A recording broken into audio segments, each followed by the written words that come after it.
जय श्री राम दोस्तों।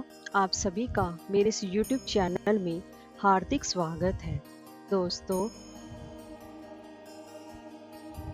हिंदू धर्म में पूर्णिमा और अमावस्या का विशेष महत्व रहता है। इन दोनों दिन पर किसी पवित्र नदी में स्नान और दान करने से शुभ फलों की प्राप्ति होती है। दोस्तों, शास्त्रों में आषाढ़ महीने की स्नान दान की अमावस्या का बहुत ही ज्यादा महत्व है।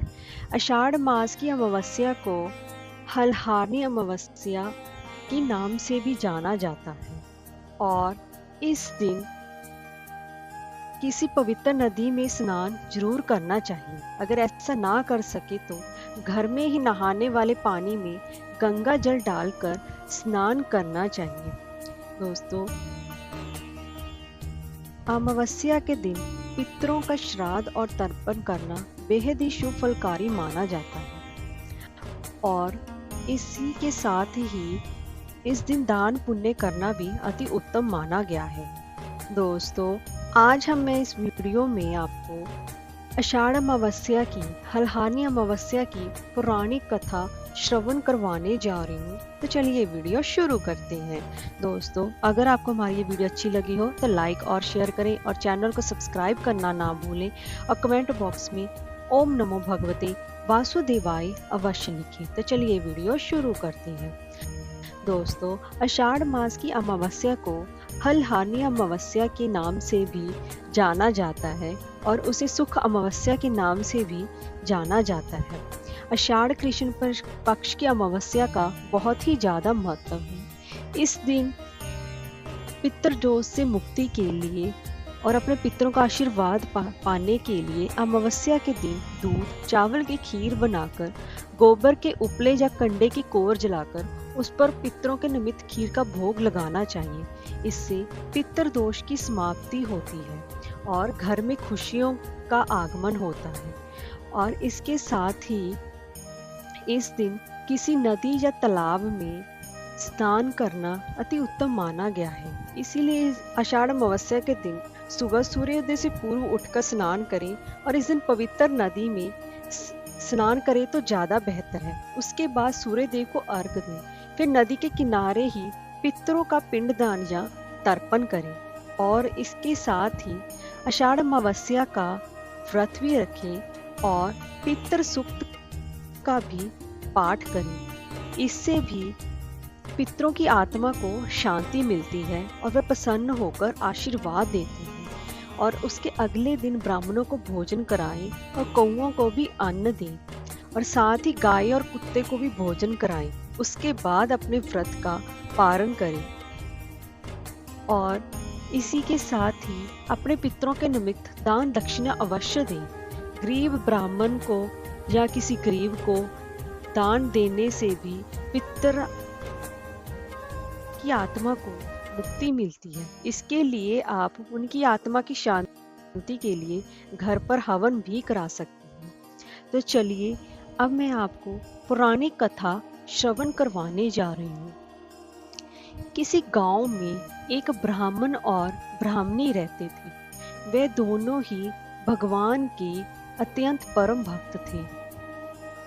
उन दोनों के पास सब कुछ था, घर परिवार सब कुछ था, पर उनके पास संतान नहीं होने से वह अति दुखी रहते थे। एक दिन अपनी स्त्री से कहकर ब्राह्मण देवता वन में तपस्या करने के लिए चले गए और भगवान पर भरोसा करके वन में निवास स्थान बनाया और वहां पर जाकर तपस्या करनी शुरू कर दी। बहुत वर्ष बीत गए और उनको वैराग्य हुआ कि अब मैं अपना जीवन समाप्त कर लूंगा। इसी प्रकार सोचकर वह पेड़ की डाली पर फांसी का फंदा लगाकर मरने को ब्राह्मण देवता तैयार हो गया। तब उसी समय वहां पर सुख अमावस्या प्रकट होकर बोली, देखो ब्राह्मण, तुम्हारे 7 जन्म में तो कोई भी संतान नहीं लिखी है, लेकिन फिर भी मैं तुम्हें 2 कन्या का वरदान देती हूँ। एक का नाम तुम अमावस्या रखना और दूसरी का नाम तुम पूनम रखना।